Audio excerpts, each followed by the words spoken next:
Welcome to my YouTube channel. आज मैं आपको क्लास 4th के लिए हिंदी का चैप्टर नंबर 9 पढ़ाऊंगी। साथ ही साथ सभी क्वेश्चन आंसर भी लिखना सिखाऊंगी कि आप इन्हें एग्ज़ाम में किस तरह से लिखोगे। तो बच्चों, बिना टाइम वेस्ट किए पढ़ना स्टार्ट करते हैं। सभी बच्चे बुक का पेज नंबर 66 खोलेंगे। पेज नंबर 66 पर चैप्टर नंबर 9 है, जिसका नाम है स्वतंत्रता की ओर। तो बच्चों, क्या नाम है चैप्टर का? स्वतंत्रता की ओर। तो बच्चों, ये जो चैप्टर है एक धनी नाम के 9 साल के बच्चे की है, जो कि गांधी जी के साबरमती आश्रम में रहा करता था। और तो इस चैप्टर में बच्चों, साबरमती आश्रम में लोग किस तरह से रहते थे और किस तरह से सभी लोगों ने मिलकर आज़ादी की यानी कि स्वतंत्रता की लड़ाई को लड़ा है, यही बात इस चैप्टर में समझाई गई है। सभी बच्चे जानते हैं ना स्वतंत्रता का मतलब क्या होता है, आज़ादी को स्वतंत्रता कहते हैं। तो चैप्टर पढ़ने जा रही हूँ, सभी बच्चे ध्यान से सुनेंगे। धनी कौन है? एक 9 साल का बच्चा है। तो धनी को पता था कि आश्रम यानी कि साबरमती आश्रम में कोई बड़ी योजना बन रही है, पर उसे कोई कुछ ना बताता था, क्योंकि ये बच्चा अभी 9 साल का था। मगर वो जानता था कि आश्रम में गांधी जी और सभी लोग मिलकर आज़ादी हासिल करने के बारे में कोई योजना बना रहे हैं। वे सब समझते थे कि मैं 9 साल का हूँ, इसलिए मैं बुद्धू हूँ। पर मैं बुद्धू नहीं हूँ, धनी मन ही मन बड़बड़ाता था। धनी और उसके माता पिता बड़ी ख़ास जगह में रहते थे। कहाँ रहते थे धनी और उसके माता पिता? अहमदाबाद के पास महात्मा गांधी के साबरमती आश्रम में रहते थे। कहाँ रहते थे? याद रखोगे, अहमदाबाद के पास महात्मा गांधी के साबरमती आश्रम में रहते थे। साबरमती आश्रम में पूरे भारत के लोग रहने आते थे। गांधी जी की तरह वे सब भी भारत की स्वतंत्रता यानी कि आज़ादी के लिए लड़ रहे थे, क्योंकि हमारे देश पर बच्चों अंग्रेज़ों ने अपना कब्ज़ा कर लिया था। तो गांधी जी और बाकी सभी लोग जो कि साबरमती आश्रम में रहते थे और भी दूसरी जगहों रहते होंगे, वो भी आज़ादी की लड़ाई लड़ रहे थे। तो ये लोग भी आज़ादी हासिल करने के लिए लड़ाई लड़ रहे थे और आश्रम में रहकर योजनाएं बनाते थे आज़ादी को हासिल करने के लिए। जब वे आश्रम में ठहरते तो चरखों पर खादी का सूत काटते थे, भजन गाते थे और गांधी जी की बातें सुनते थे। याद रखोगे कि जब लोग आश्रम में रहने आते थे यानी कि वक्ती तौर पर रहने आते थे, परमानेंट नहीं रहते थे, कुछ लोग परमानेंट भी रहते थे। तो जो लोग आश्रम में रहा करते थे वो क्या करते थे कि चरखे के ऊपर सूती धागा बुनते थे, जिसे सूत काटना कहते हैं, और आश्रम में भजन गाते थे और गांधी जी की बातों को बड़े ध्यान से सुनते थे और उन्हीं के अनुसार चलते थे, क्योंकि सभी आज़ादी हासिल करना चाहते थे। साबरमती में सबको कोई ना कोई काम करना होता था, जैसे कोई खाना पकाता था, कोई बर्तन धोता था, कोई कपड़े धोता था, कोई कुएं से पानी लाता था, और गाय और बकरियों का दूध दोहना और सब्जी उगाना जैसे काम जो लोग आश्रम में रहते थे वो खुद किया करते थे। और जो धनी था, धनी का काम था बिन्नी की देखभाल करना। और बिन्नी कौन थी? बिन्नी आश्रम की एक बकरी थी। धनी को अपना काम करना पसंद था, क्योंकि धनी बिन्नी और धनी आपस में अच्छे दोस्त थे। धनी को उससे बातें करना भी अच्छा लगता था, इसी वजह से धनी को अपना काम भी पसंद था। उस दिन सुबह धनी बिन्नी को हरी घास खिलाकर उसके बर्तन में पानी डालते हुए बोला। समझ में आया कि एक दिन सुबह धनी जो था बिन्नी यानी कि बकरी की देखभाल कर रहा था, उसे हरी घास खिला रहा था। तो वो उसके बर्तन में पानी डालता हुआ बोला, कोई बात ज़रूर है बिन्नी, वे सब गांधी जी के कमरे में बैठकर बातें करते हैं, कोई योजना बनाई जा रही है, मैं सब समझता हूँ। क्या बोला धनी बिन्नी से कि ज़रूर कोई योजना बनाई जा रही है और मैं इस बात को अच्छे से समझ रहा हूँ।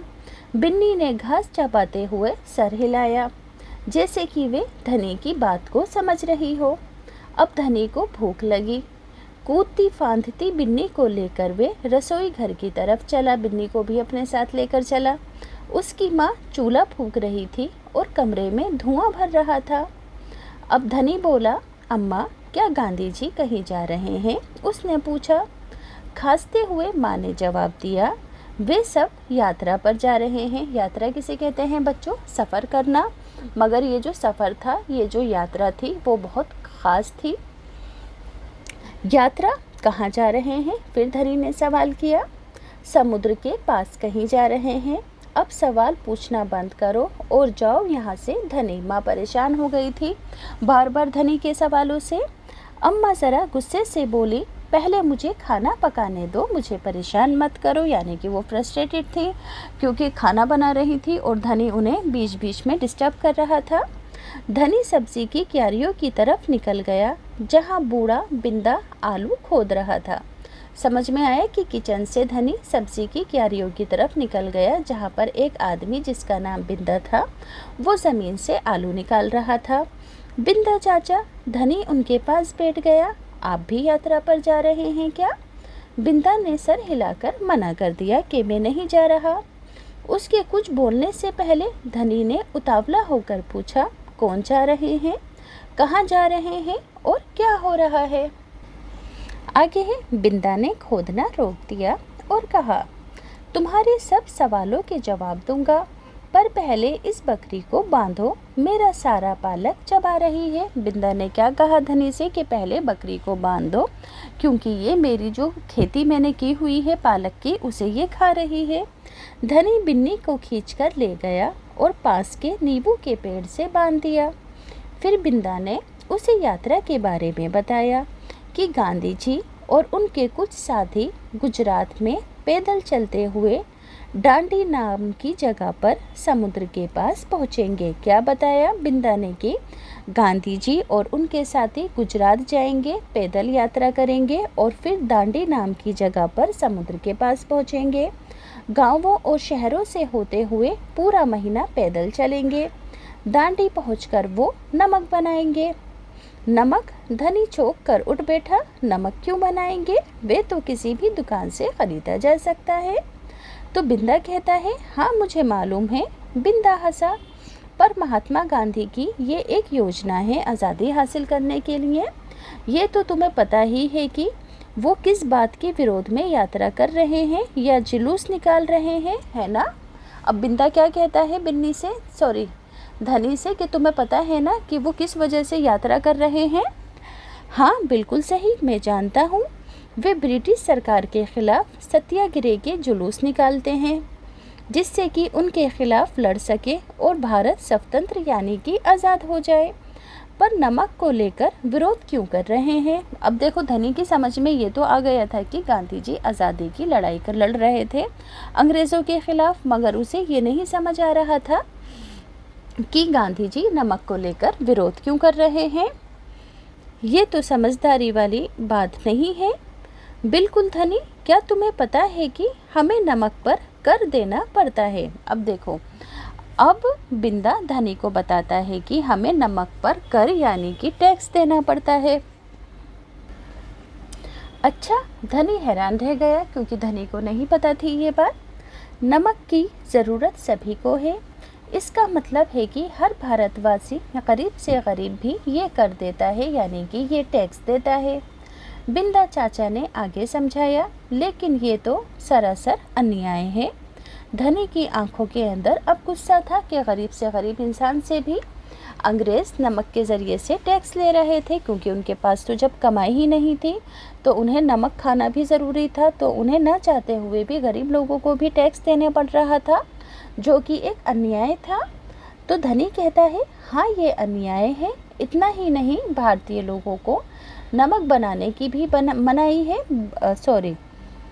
बिंदा चाचा कहते हैं कि ये अन्याय की बात है। इसके अलावा अंग्रेज़ हिंदुस्तान के लोगों को नमक भी नहीं बनाने देते।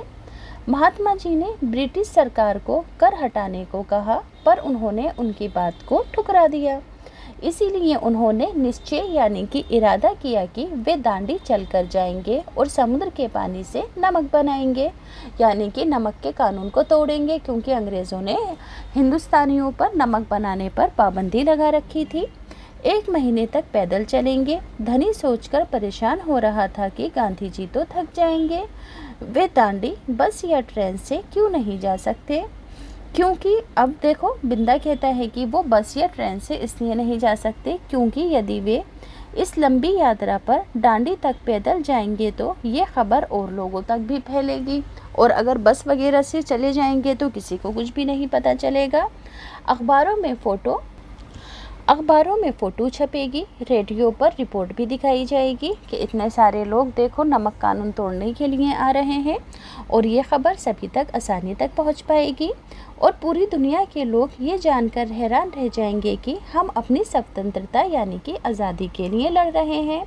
और ब्रिटिश सरकार के लिए ये बड़ी शर्म की बात होगी कि उन्होंने हम पर कब्ज़ा कर रखा है और हम परेशान हैं, तो ये बात सभी लोगों को आसानी से पता चल जाएगी। गांधी जी बड़े ही अक्लमंद हैं, है ना? धनी की आंखें चमकी। बिंदा ने हंसकर कहा, हाँ वो तो हैं ही। दोपहर को जब आश्रम में थोड़ी शांति छाई, धनी अपने पिता को ढूंढने निकला। वे एक पेड़ के नीचे बैठकर चरखा काट रहे थे। धनी किसे ढूंढ रहा था? अपने पिताजी को। पिताजी, क्या आप और अम्मा दांडी यात्रा पर जा रहे हैं?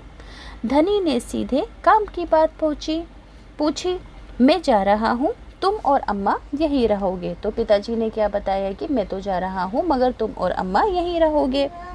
मैं भी आपके साथ चल रहा हूँ, धनी ने कहा पिताजी से। धनी क्या बोला कि मैं भी आपके साथ चलूँगा। तो पिताजी कहते हैं कि बेकार की बात मत करो धनी, तुम इतना लंबा नहीं चल पाओगे। आश्रम के जितने भी नौजवान हैं वही जा रहे हैं। धनी ने हट यानी कि जिद पकड़ ली। मैं 9 साल का हूँ और आपसे तेज़ दौड़ सकता हूँ। तो देखो धनी तो छोटा था, वो इतना लंबा कैसे चलता, पर वो फिर भी नहीं मान रहा था। धनी के पिता ने चरखा रोककर बड़े धीरज से बड़े आराम से धनी को समझाया, सिर्फ वे लोग जाएंगे जिन्हें महात्मा गांधी जी ने खुद चुना है। ठीक है, मैं उन्हीं से बात करूंगा, वे ज़रूर हाँ कहेंगे। धनी ने क्या कहा कि अब मैं गांधी जी से दांडी मार्च पर जाने के लिए खुद रिक्वेस्ट करूंगा और उनसे ही बात करूंगा। धनी खड़े होकर बोला और वहाँ से चल दिया। गांधी जी बड़े व्यस्त यानी कि बिजी रहते थे, उन्हें अकेले पकड़ पाना आसान नहीं था, पर धनी को वे समय मालूम था जब उन्हें बात सुनने का समय होगा, क्योंकि रोज़ सुबह गांधी जी आश्रम में पैदल घूमते थे। अगले दिन जैसे ही सूरज निकला, धनी बिस्तर छोड़कर गांधी जी को ढूंढने निकला। वे गौशाला यानी कि जहाँ पर गायें रहती हैं, वे गौशाला में गायों को देख रहे थे। फिर वे सब्जी के बगीचे में मटर और बंद गोभी देखते हुए बिंदा से बातें करने लगे। धनी और बिन्नी लगातार उनके पीछे पीछे चल रहे थे। अंत में गांधी जी अपनी झोपड़ी की ओर चल दिए। बरामदे में चरखे के पास बैठकर उन्होंने धनी को पुकारा, यहाँ आओ बेटा। धनी दौड़कर उनके पास पहुंचा। बिन्नी भी साथ में कूदती हुई धनी के साथ गांधी जी के पास आ गई। तुम्हारा क्या नाम है बेटा? धनी। बापू। और ये तुम्हारी बकरी है? गांधी जी ने पूछा। जी हाँ, ये मेरी दोस्त बिन्नी है जिसका दूध आप रोज़ सुबह पीते हैं। धनी गर्व से मुस्कुराया। मैं इसकी देखभाल करता हूँ। गांधी जी बोले, बहुत अच्छा। गांधी जी ने हाथ हिलाकर कहा, अब ये बताओ धनी कि तुम और बिन्नी सुबह से मेरे पीछे क्यों घूम रहे हो? मैं आपसे कुछ पूछना चाहता था। धनी थोड़ा घबराया। क्या मैं आपके साथ दांडी चल सकता हूँ? हिम्मत करके उसने गांधी जी से कह डाला। गांधी जी मुस्कुराए। तुम अभी छोटे हो बेटा, दांडी तो बहुत दूर है, सिर्फ तुम्हारे पिताजी से नौजवान ही मेरे साथ चल पाएंगे। गांधी जी ने धनी को समझाया। पर आप तो नौजवान नहीं हैं। धनी बोला, आप नहीं थक जाएंगे? तो गांधी जी बोले, मैं बहुत अच्छे से चलता हूँ। गांधी जी ने कहा, मैं भी बहुत अच्छे से चलता हूँ। धनी भी अड़ गया कि मैं भी अच्छे से चलता हूँ, मुझे भी लेकर चलो। हाँ ठीक बात है, कुछ सोचकर गांधी जी बोले, मगर एक समस्या है, अगर तुम मेरे साथ जाओगे तो बिन्नी को कौन देखेगा? इतना चलने के बाद मैं तो कमज़ोर हो जाऊंगा, इसलिए जब मैं वापस आऊंगा तो मुझे खूब सारा दूध पीना पड़ेगा, जिससे कि मेरी ताकत वापस लौट आए। तो धनी बोला, कुछ सोचकर हूँ, ये बात तो ठीक है। बिन्नी तभी खाती है जब मैं इसे खिलाता हूँ। धनी ने प्यार से बिन्नी का सिर हिलाया। और सिर्फ मैं जानता हूँ कि इसे क्या क्या पसंद है। बिल्कुल सही, गांधी जी बोले। तो क्या तुम आश्रम में रहकर मेरे लिए बिन्नी की देखभाल करोगे? गांधी जी प्यार से बोले। जी हाँ करूँगा, धनी बोला। बिन्नी और मैं आपका इंतज़ार करेंगे। तो देखो बच्चों, गांधी जी ने बड़े ही प्यार से धनी को समझा दिया और धनी समझ भी गया। तो बच्चों, इस कहानी को सुभद्रा सेन गुप्ता ने लिखा है और इसका अनुवाद जो किया है मनीषा चौधरी ने किया है। समझ में आया कि ये जो चैप्टर है किसके ज़रिए लिखा गया है? आर्टिकल सुभद्रा सेन गुप्ता, और इसका जो हिंदी में अनुवाद ट्रांसलेट किया गया है मनीषा चौधरी के ज़रिए किया गया है। आगे है प्यारे बापू। इस कहानी को पढ़कर तुम्हें बापू यानी कि गांधी जी के बारे में कई बातें पता चली होंगी। उनमें से कोई 3 बातें यहाँ पर लिखो। तो पहली बात लिखना कि गांधी जी रोज़ सुबह आश्रम में टहलते, और उसके बाद यहाँ पर लिखना सूत, सामे बड़े ऊ की मात्रा सूत काटते थे। अगला है वे ब्रिटिश सरकार की गलत नीतियों का विरोध करते थे। तीसरी बात लिखना कि वे धनी जैसे बच्चों की बात ध्यान से सुनते थे, अपनी बात भी उन्हें अच्छे से समझाते थे। तो वीडियो पॉज करके इन तीनों ही बातों को ध्यान से लिख लेना। आगे है चूल्हा। तो यहाँ पर देखो बच्चों, कई तरह की चूल्हों की तस्वीर दी गई है। आपको इन सभी के नाम लिखने हैं, जैसे कि इसे स्टोव कहते हैं, ये चूल्हा है, ये सिलेंडर है, इसे गैस चूल्हा कहते हैं, और ये भट्टी होती है। अगला प्रश्न है इनमें कौन से ईंधन का इस्तेमाल किया जाता है? तो देखो बच्चों, आंसर मैंने लिख दिए हैं, मैं भी आपको पढ़कर बताती हूँ। तो बच्चों, स्टोव में मिट्टी का तेल इस्तेमाल करते हैं, मिट्टी के चूल्हे में लकड़ी का इस्तेमाल करते हैं ईंधन के रूप में, गैस स्टोव में गैस का इस्तेमाल करते हैं, और भट्टी में कोयले का इस्तेमाल करते हैं। तो बच्चों, क्या करोगे आप? वीडियो को पॉज करके हैंड टू हैंड आंसर अपनी कॉपीज में लिख दोगे। अगला प्रश्न है तुम्हारे घर में खाना पकाने के लिए इनमें से किसका इस्तेमाल किया जाता है? तो मेरे घर में गैस स्टोव का इस्तेमाल किया जाता है। क्या लिखोगे? मेरे घर में गैस स्टोव का इस्तेमाल किया जाता है।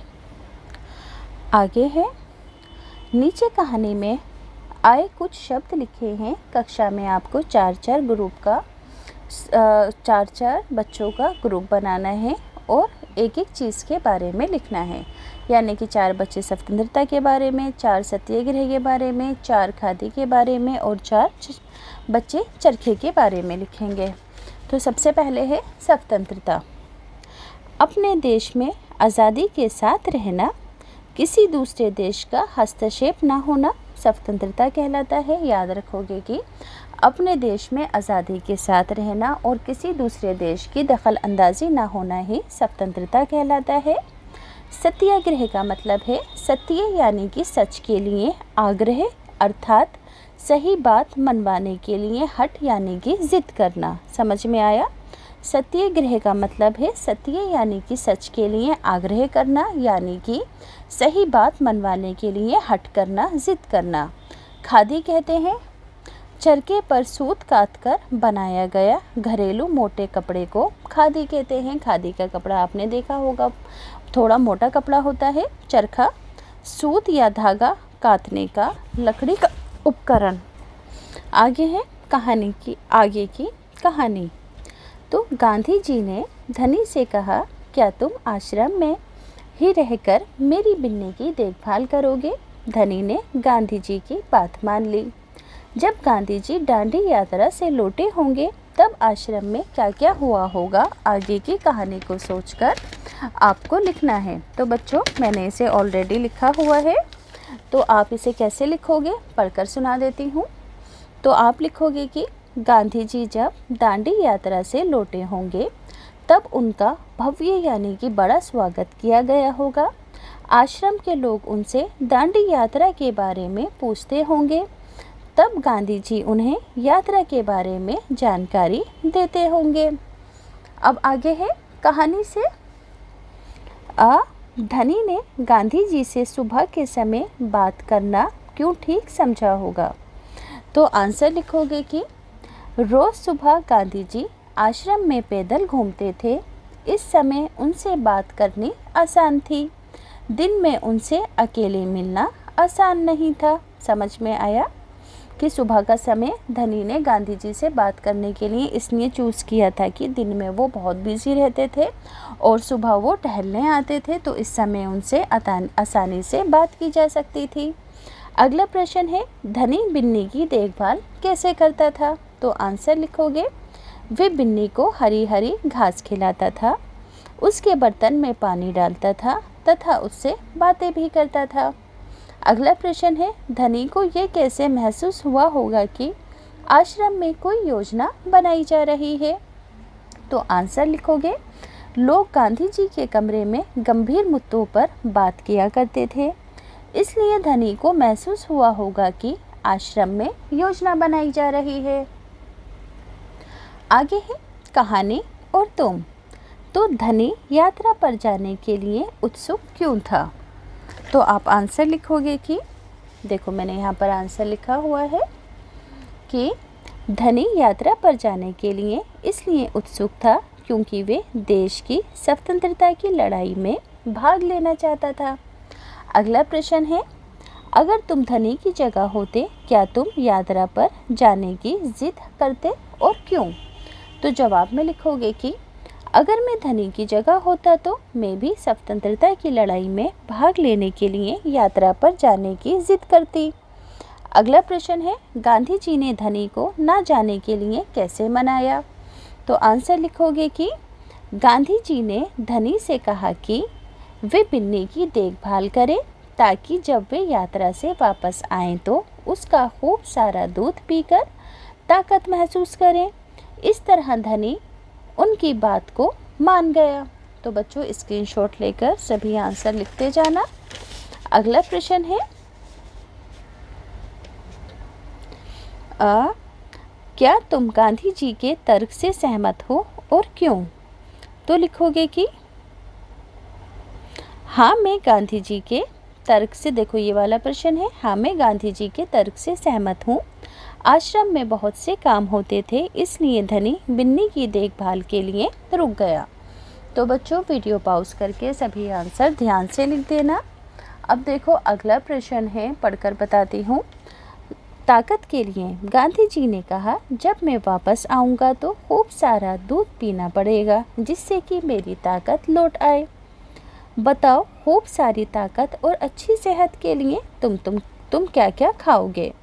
जैसे कि हम क्या क्या खाएंगे? चटपटी अंकुरित दालें खाएंगे, समोसा तो फास्ट फूड है ये नहीं खाएंगे, मीठा दूध पिएंगे, आम खाएंगे, गर्मा गर्म साग खाएंगे, कुरकुरी मक्का की रोटी खाएंगे, खुशबूदार दालें खाएंगे, ठंडा ठंडा शरबत पिएंगे। मगर मसालेदार और फास्ट फूड वाली चीज़ें और टॉफ़ी वगैरह इन चीज़ों को हम नहीं खाएंगे क्योंकि ये हेल्थ के लिए अच्छी नहीं होती हैं। आगे है विशेषता के शब्द। देखो बच्चों विशेषता के शब्द किसे कहते हैं? जिन शब्दों से किसी भी चीज़ की अच्छाई या बुराई पता चलती है। जैसे कि वह लड़की सुंदर है, तो सुंदर से लड़की की खूबसूरती का पता चलता है, अच्छाई का पता चलता है। इसी तरह वे गंदा कपड़ा है तो कपड़े की खामी पता चल रही है, कौन से शब्द से? गंदे शब्द से। तो ऐसे सभी शब्द जो कि किसी भी चीज़ की अच्छाई या बुराई बताते हैं उसे विशेषण कहते हैं। जैसे कि आपको यहाँ पर लिखना है हलवा कैसा होता है? मीठा। तो मीठा क्या है? विशेषता वाला शब्द है। पेड़ कैसा है? कैसा होता है पेड़? ऊंचा, घना, लंबा, कैसा भी लिख सकते हो। नमक कैसा होता है? थोड़ा सा इस्तेमाल करते हैं। चींटी छोटी होती है। पत्थर सख्त होता है। कुर्ता किसी भी रंग का, यहाँ पर मैंने लिखा है लाल हो सकता है। चश्मा सुंदर होता है और झंडा हरा, नीला, पीला कैसा भी हो सकता है। अब बच्चों यहाँ पर आपको अंकी और चंद्रबिंदी लगानी है। जैसे कि धुआं में आएगी चंद्रबिंदी, कुआं में भी चंद्रबिंदी, फूंक में चंद्रबिंदी, कहाँ में भी चंद्रबिंदी, है ना, क्योंकि इनकी आवाज़ें नाक से निकलती है ना, धुआं, कुआं, फूंक, कहाँ। ऐसे ही स्वतंत्र, तो इसकी आवाज़ जिसमें ना की आवाज़ आती है वहाँ पर अंकी बिंदी लगती है। जैसे कि स्वतंत्र। बांध, माँ, गांव, बंद गोभी, बंद गोभी में ना की आवाज़ आएगी इसलिए अंक की बिंदी लगेगी। इंतज़ार में ई के बाद ना की आवाज़ आएगी इसलिए अंक की बिंदी लगेगी। पसंद में भी सा पर अंक की बिंदी लगेगी क्योंकि सा के बाद ना की आवाज़ आएगी। अब आगे है, धनी को बिन्नी की देखभाल करने की जिम्मेदारी की गई थी। इन सभी लोगों को क्या क्या जिम्मेदारी दी गई थी, यानी कि धनी की माँ को क्या जिम्मेदारी दी गई थी, आश्रम में लोगों के लिए खाना बनाना, पिताजी चरखा काटकर लोगों के लिए धागा बनाना, बिंदा आश्रम में तरह तरह की सब्जियां उगाना। अब बच्चों यहाँ पर बापू की कुछ तस्वीरें हैं। साबर देखो, ये है पोरबंदर, यहाँ गांधी जी का जन्म हुआ था इस जगह पर बच्चों। प्राथमिक विद्यालय राजकोट, जहाँ गांधी जी पढ़ते थे, इस विद्यालय में गांधी जी पढ़ते थे। गांधी जी जब 7 साल के थे तो दिखने में इस तरह से थे। ये है गांधी जी और कस्तूरबा सुबह सैर करते हुए, यानी कि गांधी जी और गांधी जी की वाइफ हैं ये। अब ये जो तस्वीर है, महात्मा गांधी प्रार्थना सभा के अंदर बैठे हुए हैं। यहाँ पर महात्मा गांधी काम कर रहे हैं। यहाँ पर महात्मा गांधी और रविंद्रनाथ टैगोर शांति निकेतन के अंदर बैठे हैं। ये रविंद्रनाथ टैगोर हैं और ये गांधी जी हैं। महात्मा गांधी यहाँ पर लिखते हुए हैं। महात्मा गांधी इस जगह पर तुलसी का पौधा लगा रहे हैं। अब महात्मा गांधी एक पत्र पढ़ रहे हैं इस तस्वीर के अंदर। तो यहाँ पर मैंने आपको सभी तस्वीरें अच्छे से दिखा दी हैं। प्लीज़ चैनल ज़रूर सब्सक्राइब करना, वीडियो को भी दोस्तों के साथ ज़रूर शेयर करना।